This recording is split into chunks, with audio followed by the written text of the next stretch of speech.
Oh, hey, welcome back. BRB TV. This is Donovan Grant with Taylor Boger here with me, a special guest today. And I'm going to tell you, man, you happened to come in my shop the other day, and man, it was like we'd never been apart. You know, it was like all those memories of all the things that we had done or whatever in the past, going on some hunts and things. Right.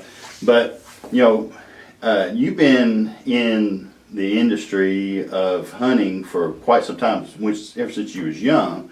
But something that's very interesting, you know, that we actually were on the same hunting video back years ago. But anyway, before we get into that, I want to talk to you a little bit about Taylor and kind of where he's been and what he's done since, you was 15 then? When I met you. That's 12 years ago. 12 years ago, yeah, 12 years ago. So you know, so you're 15 years old, and you were hunting with the guy named Tim Ferguson. Yep. And so we did a video, and both of us had a lot of stories about Tim. And so if you don't know who Tim Ferguson is, he's actually he was a big part of, I think, what you've told me, a big part of your life and your decisions. But why don't you tell everybody where you went to school and what you studied while you was in school, and what all you do as far as outdoors and what your passions are about. Right. So I went to school. I graduated with a wildlife biology degree from Tennessee Tech. Love the school. You know, it's not very many schools in the state offer that kind of education. So I think UT Martin, Tennessee Tech offered them. So I decided to go to Tennessee Tech to pursue that kind of career. I didn't know where I really wanted to go yet. I kind of wanted to do something with land development. But a lot of guys in that field go to be a game warden. That's actually a degree you have to get to be a game warden. But I graduated with that, and now I don't do anything with it.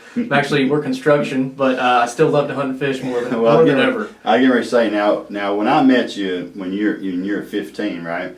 Man, you were hunting and fishing a whole lot. When you got your driver's license, you had more hunting property than most of all of us. It's been, you know, and I tell you were hunting some big old bucks, and you know, so I know you went to school for that, and I tell you, you know, we went on a Tennessee Governor's one shot hunt together. He was my guide, and man, we had a blast that day. Yeah.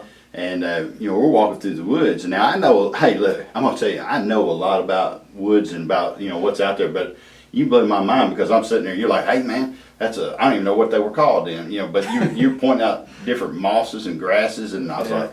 And I was amazed by the knowledge that you have from the time you was 15 until that time. That's been a few years ago too. Since then. Yeah.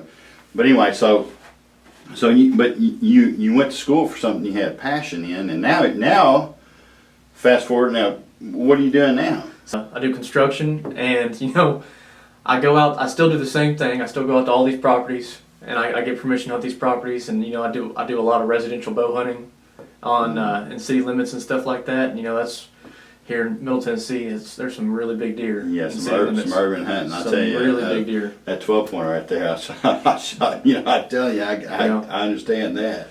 Yeah. But you're in the construction business, right? Correct. Yeah, we do commercial construction. What's the name of the company? Boger Construction. Okay. So we're located right here in Hendersonville. So we do all kinds of we do schools, municipal buildings, pretty much anything that has to do with interior build-outs and whatnot. Oh wow, so, that's a big deal right now, especially in Tennessee, because I'm telling you, there's all kinds of projects. I know you stay busy, really busy. Yeah. I'm just glad you could fit us into your schedule, because I've been wanting to do this and talk to you about, you know, some of the things that we've, you know, done over the years. And I was trying to think of it right now in my mind. I can't hardly think. What was the name of that video that we did when we were? Do you remember? It's been a while. Oh, it was the hunting video.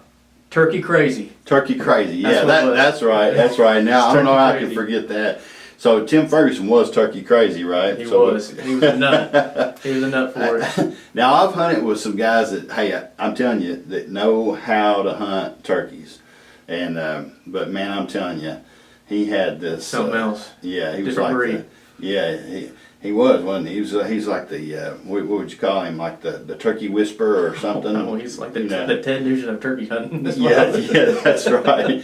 And I'm telling you, I remember one of the things that he always wanted to do was he wanted to get in like a goose blind, you know, or Oh, yeah, lay down layout blind, yeah. Yeah, and I don't know if he ever did that or not, but I believe he did. Did he really? I believe he did. That's so pretty it much. was, you know, I think he told me a story where he popped out of the blind and told the turkey good morning and shouted him. that was his dream, and he tried to do it for a long time, but I think he finally accomplished it. Finally got it. I think he did. And I tell you, you know, he was kind of the one that, you know, kind of led me into doing more and more video. And I was videoing, but not like, you know, he was doing. In fact, now, hey, I know you have a lot of stories, but this one in particular, we were doing that turkey crazy video, and what had happened was, you know, he called in a really big bird, and it's on the video. I'm gonna have to put. I've got one of those around here somewhere. Yeah. But he called in a big bird. I shot this big bird. He was borrowing a camera from Boss Productions at the time. And what's funny about this? It wasn't funny at the time, but you know, I got the bird, and he got up. And the number one rule when you're doing video with a camera, especially for somebody else's, don't ever leave it on a tripod unattended, right? And we're sitting there looking at the bird and talking about it, and all of a sudden you hear this camera, you know, fell over like that, and he turned and looked, and I didn't know what he was doing. He turned and looked, and he goes, "Oh no," and goes over and looks, and I mean, this is a very expensive camera, and I mean, it just crushed the top part of it. And he felt so bad because remember Taylor? Yeah. He had to call Taylor, and I was there when he called Taylor and said, "Man, I never heard that story." Oh man, I never heard that story. It was bad too. He said, "Man, I feel so bad." And you know what? He got that camera fixed by somebody here in Hendersonville for like $100. Wow.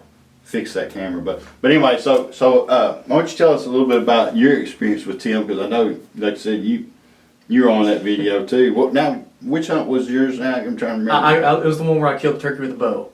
Okay, I do remember that. So Rick Taylor, who was head of the, I forget what it was that we went for. I think it was the governor's hunt.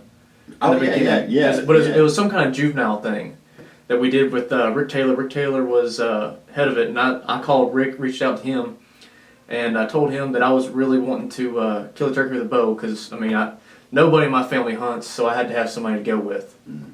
So I contacted Rick, and I wanted to have somebody. I wanted to kill a turkey with a bow really bad. I was 15 years old, and he got me in contact with Tim Ferguson. And I told Rick, I said, you don't have to worry about anything. I said, I know where the bird's going to be. We're going to kill a bird, and all you got to do is just get somebody to go with me. And so Tim called me up, and he was just jacked up. He's like, man, he said, I got a couple spots in Kentucky, stuff like that. I said, no. I said, don't worry about it. I said, these birds are going to be here this time. I said, I promise you there's going to be 4 of them. They're going to come out at this time, and we're going to put the blind right here, and whatever you want to do, it's going to happen. I promise it's going to work great. So he was all jacked up, and he was, I didn't know it at the time who he was or anything like that. It was just a guy I was just going to go hunt with. And he comes out, and gets out of the car with like a camera guy and two big cameras. And I'm a little kid. I'm like, what in the world is going on? Yeah. And so we walk out to this place, and I have the ground blind already popped up. I said, all right, so we're just hopping right here, and birds are gonna fly down from here. And he was like, are you serious? I said, yeah. I said, and it happened like clockwork. The birds flew down right there. I shot the turkey with the bow. Everything went flawless. Got some good footage with his decoy that he had out, about to come out on the market with at the time, and ever since then we started hunting together. We hunted a whole lot in that amount of time.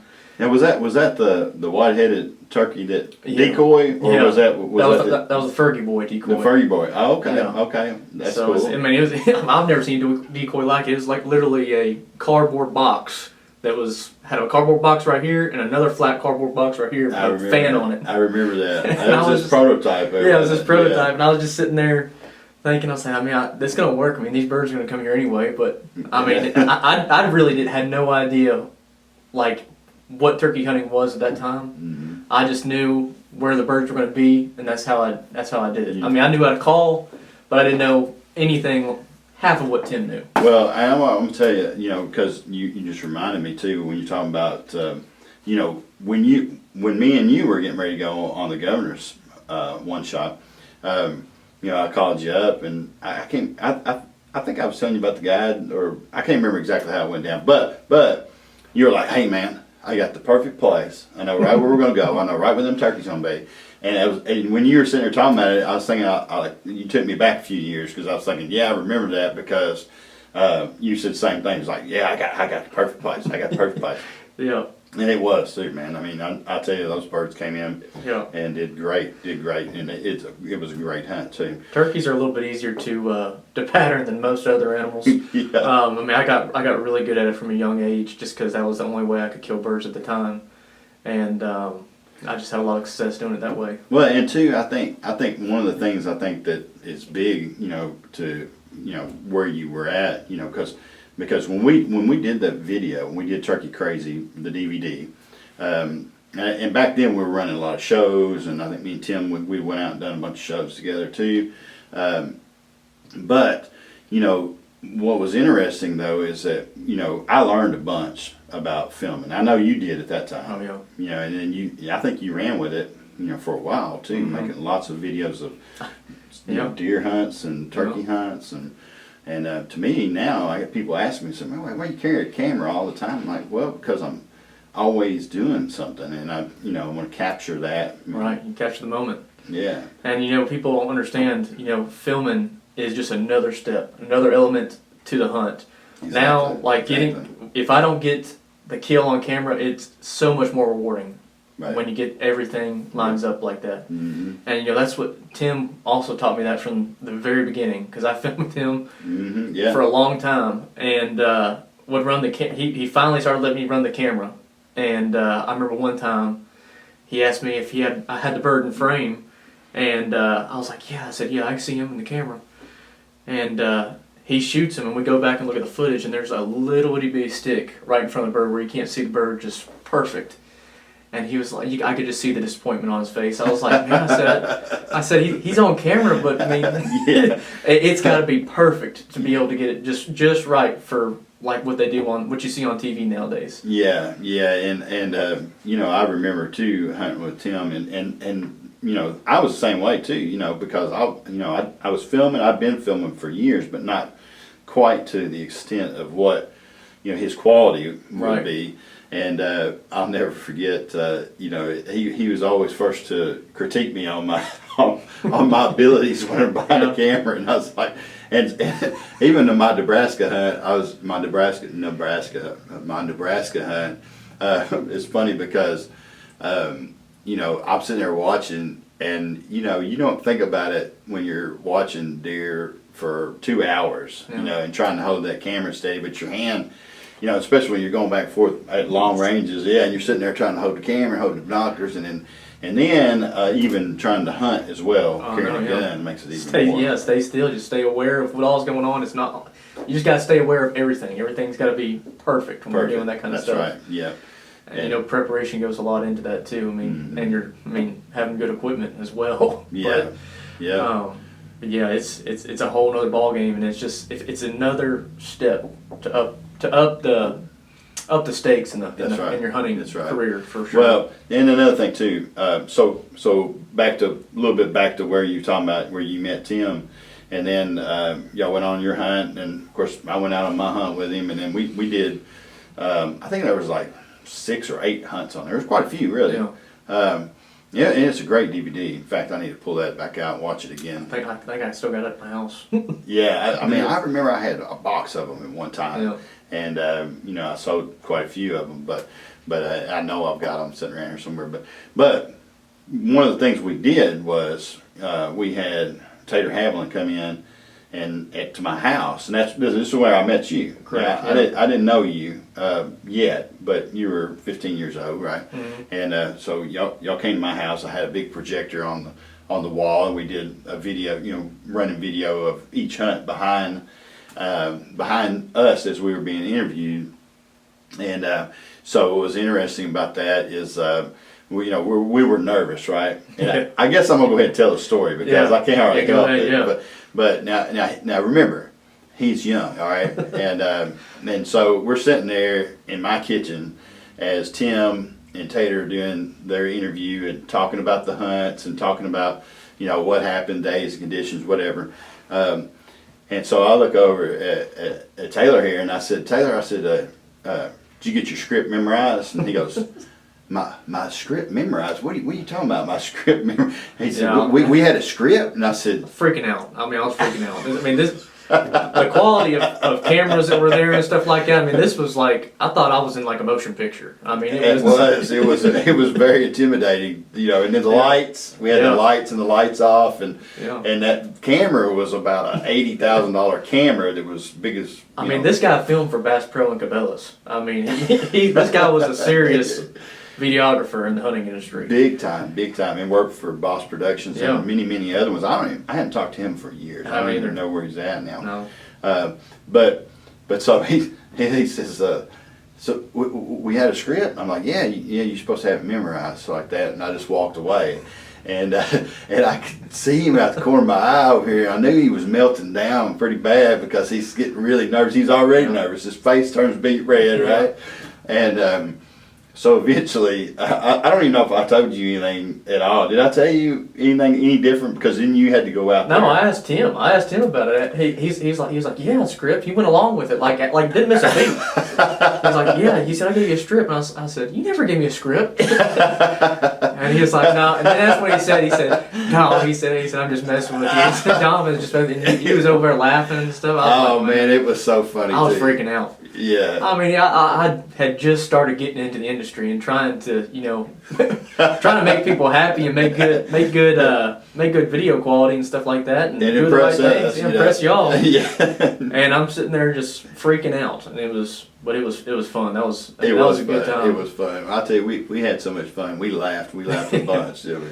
It's not as serious as what we thought was what I thought it was going to be. You know, I mean, it was a good time. Yeah, it was a super good time. Yeah, and you know, so from there, we did that. He got it all put on the DVD and launched the DVD, and then we did some shows after that, and then of course, let's see, Tim passed away a few years back now, and so you know, one of the things that I was able to do, you know, when I was hunting with Tim, was I was able to go up to a place where him and Gary Monistat. You remember Gary Monistat?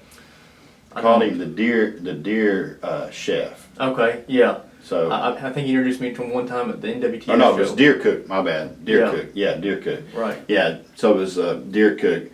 Yeah, so Gary Monistat. Well, he worked for him for a little while, helping him out at shows. You know, and then. Tim had branched out, had come up with his own, you know, safety plugs for the shotguns, and then he came up with later on the rifles. But that was a big thing of what he did. And he actually, you know, he had the fan dangler, he had the gunslayer. He had the gunslayer, the Fergie Boy. The Fergie Boy decoy, yeah. Yep. And then I think he had the fan dangler was always my favorite product of his. Mine too. Yeah, I mean that was super simple. Well, you know, the Fergie Boy decoy, you know, I designed that head out of clay for him, and we did that I think in August. He ended up going to the SHOT Show.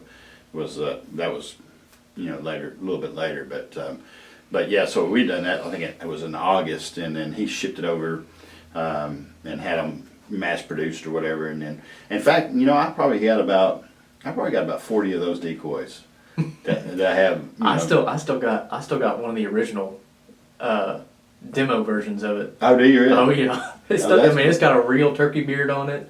I mean, it's like the head's painted too. It's hand painted. Well, and I think what I'm gonna do this year, hey, let's do some video with that Fergie Boy decoy. Yeah. And this year, we ought to do the layout blind thing with the Fergie Boy. Let's do it, man. That'd be really cool. That'd be cool. That would be super cool. Let's do that. I'll tell you what, I got the perfect spot too. Do you really? I'm already lined up. Hey, I guarantee you, I know you do. In fact, hey, let's do that though. I mean, because I've got that. Yeah. Let's paint the heads white. Yeah, I know. Solid white. That was. I tell you what. And here's another sad story for Tim too. That was one of the first things he ever taught me. Was that head has got to be bleach white. You don't want no red in it at all. Yep, you want it to look like a white volleyball right there. Yep. And I mean, all these decoys got little red veins or flakes, whatever you want going through it. It don't matter. If that head is solid white right there, That's that's right. the best way to do it. That's right. And you know, the thing is that he because I made that head, you know, I made it, molded it, you know, did, you know, because he came to me and said, hey, can you do this or whatever? I'm like, yeah, man, I'll do it. So I did it just like he wanted it. Man, he talking about critiquing my work, you know, I mean, it wasn't good enough a few times, you know. But once we got it right, and then he painted one white. Well, and then he sent it, you know, off to have, you know, approved or whatever. Well, his partners that were, I say partners, they're distributors, they were in it, said, man, it needs to be red, like a turkey head. And he's like, no, man, it needs to be white, like what I like. Yeah. you know, because that means, you know, cool, calm. You know, that's what he, you know, hey, that was the look. So he called me up. He says, man, what do you think about this? And I said, man, Tim, it's your turkey decoy, man. I said, make it white. I said, everybody else is red, you know. But anyway, politics got him, so he ended up doing red. But white's the way to go. Yeah. I'm telling you. Well, hey, we pulled them off. I'm telling you, we put them back on and just paint them white. He spray painted mine. I sat there with a Sharpie one day when I was 15 years old. I mean, I was probably 16 at the time. And I took over a Sharpie and had a picture of a turkey online, sitting there painting it with a Sharpie. Got it just perfect. I mean, I thought it looked awesome to the picture. I took over to Tim's house. First thing he did was spray paint it white. Just took spray paint to it. Crushed all over. it. I'm like sitting there. I mean, that took me like an hour and a half. I sat there. I just got it perfect. But he made notes, Tim. He really had no filters, and he really, if he had an idea, it was going to be that way. I'll never forget. I mean, just picked up a can and just started spraying it. And you're over about to cry. Like, I'm sitting there saying, "Oh, okay. Well, if it works, I guess it works, man. I tell you what, I ain't using no Sharpie again." Yeah, that's right. Oh man, I tell you what, I there was a lot of fun. You know, a lot of fun things that we did, and in fact, you know, let's plan on doing. Like I said, let's do it. That'd be fun. That'd be awesome. I've got some. I've never actually done it either. I mean, and you know, it'll work too. I know it'll work. Well, I'll tell you what. We'll bring 2 or 3 cameras and we'll just get out there and make it happen. The GoPro thing again. Oh yeah, for sure. Yeah, and that'd be super cool, man. Yeah. Yeah. So something else to talk about here too. I'm gonna bring up. You know, we had a lot of fun with Tim, and we both, you know, had a lot of experiences. We learned a lot. But Taylor, you know, you're going to be coming in, helping us out here in the studio, doing some filming and different things as well. We've got a lot of cool things coming up this year, and you know, we've got kind of a plan on where we're going with different types of videos we're going to be doing, and a lot of the stuff that we're going to be teaching people on how to do and what to do and techniques and things. But you know, as far as like turkey hunting, I mean, you know, I'm going to put you on the spot here a minute, but as far as turkey hunting, what is your number one thing, like when you're getting, because you know it's coming around the corner, and I need a couple good tips. But what is the number one thing that you do prior to turkey season? Not actually getting out there, but prior to. What is your number one? You talking about like gear and stuff like that? Or you talking about? It can be that, or it can be just in general. I mean, scouting is number one. Scouting number one. No doubt. I agree with that. No doubt. 100%. You have to know where the birds are. No doubt. I mean, there's no amount of time that's enough to put into scouting. Yeah. If you want to be successful, you figure out where those birds are roosting, you're going to be successful. That's right. And you always have a plan B too. always have a backup plan. That is a great tip, because I'm going to tell you something, you know, and always be ready for something that, because I mean, yes, we like it when it all plays out just exactly like bookwork or whatever. Yeah. But very rarely does it happen. That's right. Especially when you get other hunters in the woods and that are hunting adjacent properties to you. I mean, you spook the birds one time and they can jump roost just like that. I mean, they'll move anywhere. So it's not a caged animal. I mean, they can go anywhere they want. And so it's always good to have a backup plan and backup flock of birds to be able to go to where you know where these birds will be at 10 o'clock in the morning. You know where these birds will be at daylight. You know where these birds will be going back to roost. That's right. And that's the number one thing you have to be able to do to be successful. True. Yeah. And, you know, for me, I over the years, you find those spots, you know, and you're like, okay, I know this is every year they're going to be in the exact same spot. And sometimes what I'll do sometimes is I know sometimes I'll just leave it as my backup plan B. If I have a different one I plan on doing, because I always know I can go there, but I might want to try over here, and so sometimes I'll do that. Sometimes I'll just make it easy on myself and I'll just go to that spot, and then I'll try the back. I always try to save the really good spots for either. I got a couple of younger cousins that are getting into hunting too, and I always try to save them really good ones for them. And I mean, I'm more of like, if I get more joy out of a hunt whenever I'm running and gunning rather than just sitting right there waiting on a bird that I know is going to be there. That's right. But a kid, then when he goes out there and hunts, I mean, it makes his entire year. That's right. If you can get him on a big bird right there where he watched them fly down out of the roost and come right in there to the decoys. There ain't nothing better in the world to see a smile on something like that's face. I've been a part of it. Luckily, I've been a part of it 5 or 6 times, and there's nothing like it. I mean, it's better than me killing a bird. Yeah, it really that's is. Right. Now you're a new dad too. I am. So I have a 2-month-old back at home. His name's Gray. Congratulations. Thank you very much. He's the biggest baby I've ever seen in my entire life. I mean, he's huge, and it's a whole another chapter in my life that I never thought that I could do, honestly. Yeah. I mean, growing up, I was like, man, I said I never could have a kid, but now that he's there, I mean, he's my whole world, and he's really taken. I've really had to put hunting on afterburners this year because it's hard when you have a baby born in November. Oh yeah, it's really hard. Yeah, it hurts duck season, hurts deer season. It hurts everything. But you got your new hunting buddy. Yeah, so he's already got all the camo and stuff like that. He's ready to go. I'd say he'll be out in the blind before long. Oh yeah, I'm gonna get him some of them earmuffs so he can sit out there in the blind and stuff like that. That's right. Yeah, so that's super cool. Well, hey man, I appreciate you coming in today, and like I said, we're going to have a lot more to talk about as we go through, and we have a whole lot of different things, especially with spring coming on. Man, I'm telling you, man, we're gonna have some cool videos coming in this year. All right, y'all just follow along with us this year, and BRB TV, like, share, and comment on all of our posts, all our videos. And also subscribe to our YouTube page for more cool videos. We appreciate y'all being with us today. And Taylor, hey man. Hey, thanks for being with us, man. I really enjoyed talking to you. It'll be a good year too while they're doing all these videos and stuff. Oh man, I tell you, I'm excited about it, man. We've got a whole bunch of things happening this year. Yeah. I'm excited about it. So I appreciate you coming in, and man, we'll have you back on here before long, and we'll have plenty of other things to talk about. I know you've got a lot of history with a lot of different animals and critters out there. So anyway, see y'all next time, BRB TV.